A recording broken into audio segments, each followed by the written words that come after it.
అందరికీ నమస్కారం. ఆంధ్రప్రదేశ్ ప్రభుత్వం శ్వేతపత్రాల విడుదల క్రమంలో తాజాగా విద్యుత్ శాఖపై శ్వేతపత్రాన్ని విడుదల చేసింది. ఇదివరకే అమరావతి, పోలవరం అంశాలపై విడుదల చేసిన శ్వేతపత్రాలు గత ప్రభుత్వ తీరు వలన జరిగిన నష్టాన్ని వివరించాయి. అయితే విద్యుత్ శాఖపై శ్వేతపత్రం మాత్రం గత 5 ఏళ్లలో ప్రజలపై మోపిన భారం, విద్యుత్ శాఖకు జరిగిన నష్టాన్ని చెప్పడంతో పాటు జగన్ గారి తప్పులను, గతంలో చంద్రబాబు గారి గొప్పలను చెప్పుకునేదానికే పరిమితమైంది. ప్రతిపక్షంలో ఉండగా టీడీపీ చేసిన ఆరోపణలు భారీ అవినీతి అంటూ గత 5 ఏళ్లలో జరిగిన ఒప్పందాలు, ఇలా విద్యుత్ శాఖలో అతి ముఖ్యమైన అంశాలను, ఆరోపణలు మాత్రం చంద్రబాబు గారు విద్యుత్ శాఖ శ్వేతపత్రంలో దాచిపెట్టారనే చెప్పాలి.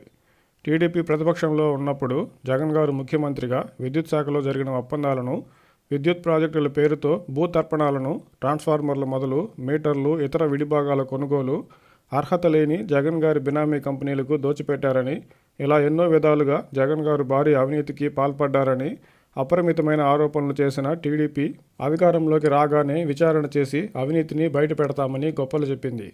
తాజాగా చంద్రబాబు గారు విడుదల చేసిన విద్యుత్ శాఖ శ్వేతపత్రంలో మచ్చుకు కూడా ఎక్కడా జగన్ గారు చేసిన ఒప్పందాల వివరాలు, ఇచ్చిన భూతర్పణలు, అవినీతి కుంభకోణాలు ఏది కూడా శ్వేతపత్రంలో కనపడలేదు. చంద్రబాబు గారి మాటల్లోనూ వినపడలేదు. గత కొన్ని నెలలుగా ప్రముఖ దినపత్రికల్లో విద్యుత్ శాఖలో జరిగిన అవినీతిపై వచ్చిన కథనాలతో తాజాగా సైతం వచ్చిన కథనాలు, అలాగే అప్పట్లో రఘురామకృష్ణరాజు గారి రచ్చబండలో విద్యుత్ శాఖపై ఆయన చెప్పిన వివరాలు ప్రస్తుతం చంద్రబాబు గారు విడుదల చేసిన శ్వేతపత్రంలో లేవనే చెప్పాలి. ఇంత మాత్రానికే శ్వేతపత్రాలు ఎందుకు? శ్వేతపత్రంలోనే అవినీతిని దాచేస్తే అవినీతిపై విచారణ జరుగుతుందని ప్రజలు ఎలా నమ్మాలి? ఒకవేళ విచారణ జరిగినా అది కాస్త మొక్కుబడి వ్యవహారంగా మారదా? లేకుంటే టీడీపీ చేసిన ఆరోపణలు అబద్ధాలని ప్రజలు అనుకోరా?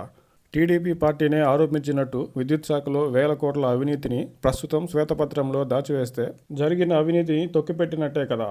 దీనికి చంద్రబాబు గారితో పాటు పవన్ కళ్యాణ్ గారు, బీజేపీ నేతలు సైతం ప్రజలకు సమాధానం చెప్పాల్సి ఉంటుంది.